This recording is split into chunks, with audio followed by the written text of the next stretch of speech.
Kongaşçık gölün arendatoru Harlampi uzun anladır. Ani büyünkü güne suyun uğru gölde düştü. Göl hepten küçüldü. Uzun anladır. Ani buna sebep dil sazi kuraklık. Ama kotlovanın arangılarını kazdılar çiftçiler bostanları sulamak için. Böyle arendatorun laflarına göre sular angıları akır göle duruklanır bu kuyularda.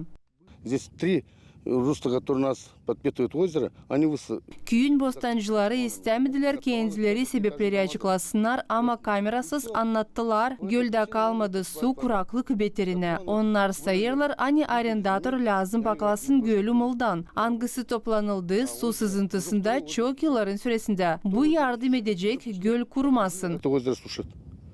Куда нам податься, я не знаю.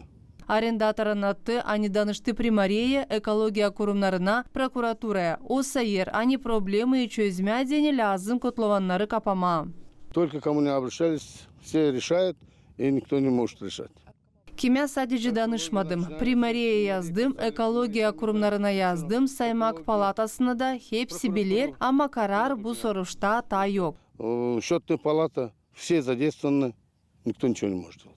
Köyün başı Evgeniy Tukan gerçekledi bu problemi hem kotlovanların kanuna karşı kazmasını. Эти вырытые ямы, они не на законном уровне, то есть они вырыты самовольно, без каких-либо разрешительных документов. Bu kuyular kazılmış kanuna karşı kendi başına izinsiz. Cuma günü köy nasatın toplantısı olacak da biz çıkacağız soruşla verme parayı primariyenin bütçetinden kapama bu kotlovanları. Çünkü var ekologiya kurumun kararı. Ama düşünmüyorum hani bu olabilecek. Çünkü buna deni çok para harcanacak. Ben laf ettim nasatçılarla hepsinin bir bakışı var. Kapama kuyuları lazım değil primariye kuvvetlerinin bunu lazım yapsınlar onlar kim kazdı bu kuyuları. Я предварительно уже общался с советниками, они все абсолютно уверены, что котлованы должны закрываться за счет тех людей, которые их открыли, но не за счет примарии.